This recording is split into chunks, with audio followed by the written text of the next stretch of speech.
Hi, class. We're doing our first read aloud. So we have Wishtree by Catherine Applegate, and same author as One and Only Ivan. And you'll see some similarities. The gorilla was the one talking in the first movie. You'll have to see, I wonder, what we'll be talking in this movie in the book. So I'm going to read the first 2 or 3 chapters today. And I told you I'd be wearing something different every time. I'm going with my Mason Crosby jersey. He was the kicker for the Buffs, and now he's the kicker for the Green Bay Packers. He's one of my favorite players. It's a kicker, but that's okay. So I'm going to rock my CU foam head today, too. And we'll see what I'm wearing tomorrow. It'll be something different and crazy. All right, so Wishtree by Catherine Applegate. And it's illustrated. There's lots of illustrations, too. Well, not a lot, but every now and then, and I'll make sure I show you. It's illustrated by Charles Santoso. And you can already see some raccoons walking along. All right, chapter 1. It's hard to talk to trees. We're not big on chit-chat. That's not to say we can't do amazing things you probably never do. Cradle downy owlets, steady, flimsy tree forts, photosynthesize. But talk to people? Not so much. And just try to get a tree to tell a good joke. Trees do talk to some folks, the ones we can trust. We talk to daredevil squirrels, we talk to hardworking worms, we talk to flashy butterflies and bashful moths. Birds, they're delightful. Frogs, grumpy but good-hearted. Snakes, terrible gossips. Trees, never met a tree I didn't like. Well, okay, there's that sycamore down at the corner. Yakety, yakety, yak, that one. So, do we ever talk to people? Actually talk? That most people-y of people skills? Good question. Trees have a rather complicated relationship with people, after all. One minute you're hugging us, the next minute you're turning us into tables and tongue depressors. Perhaps you're wondering why the fact that trees talk wasn't covered in science class during those Mother Nature is our friend lessons. Don't blame your teachers. They probably don't know that trees can talk. Most people don't. Nonetheless, if you find yourself standing near a particularly friendly-looking tree on a particularly lucky-feeling day, it can't hurt to listen up. Trees can't tell jokes, but we can certainly tell stories. And if all you hear is the whisper of leaves, don't worry. Most trees are introverts at heart. Chapter 2. Name's Red, by the way. Maybe we've met. Oak tree near the elementary school. Big, but not too. Sweet shade in the summer, fine color in the fall.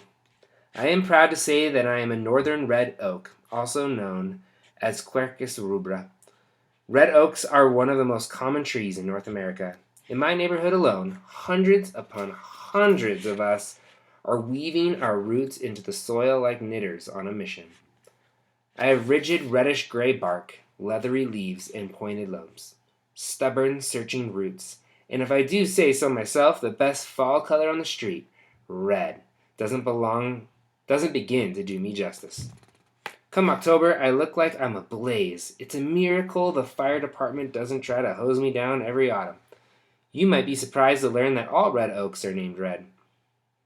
Likewise, all sugar maples are called sugar, all junipers are called juniper, and all bujum trees are called bujum. That's how it is in the tree world. We don't need names to tell one another apart.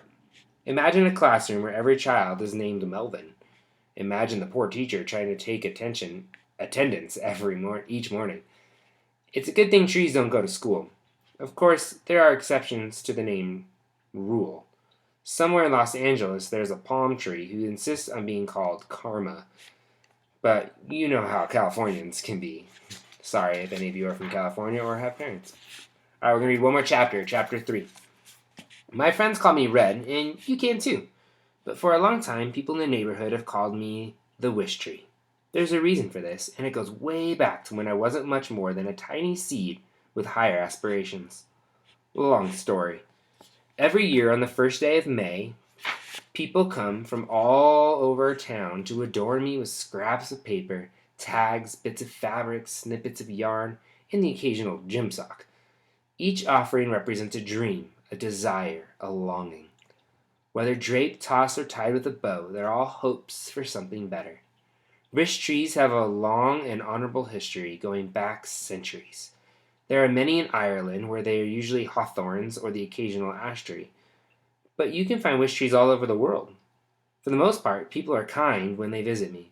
They seem to understand that a tight knot might keep me from growing the way I need to grow. They are gentle with my new leaves, careful with my exposed roots. After people write their hopes on a rag or piece of paper, they tie it into or onto one of my branches. Usually they whisper the wish out loud. It's traditional to wish on the first day of May, but people stop by throughout the year. My oh my, the things I've heard. Here's a picture of all the wishes on the tree. See if you can see it. Gotta work with my camera. First day. I wish for a flying skateboard. I wish for a world without war.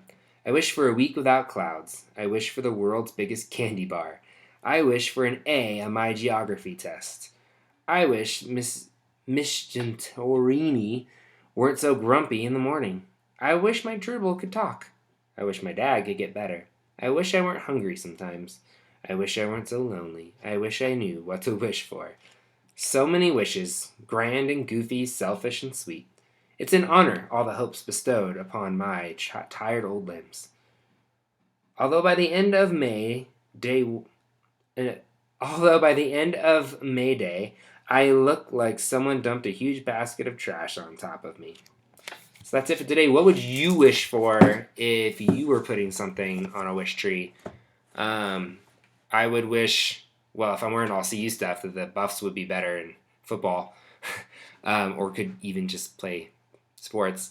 But honestly, I think we're all going to want to wish the same thing, that this craziness can go away and we can get back to our normal lives. But tomorrow we'll do another 2 or 3 chapters, and you can follow along with a book or you can just listen. All right, talk to you later.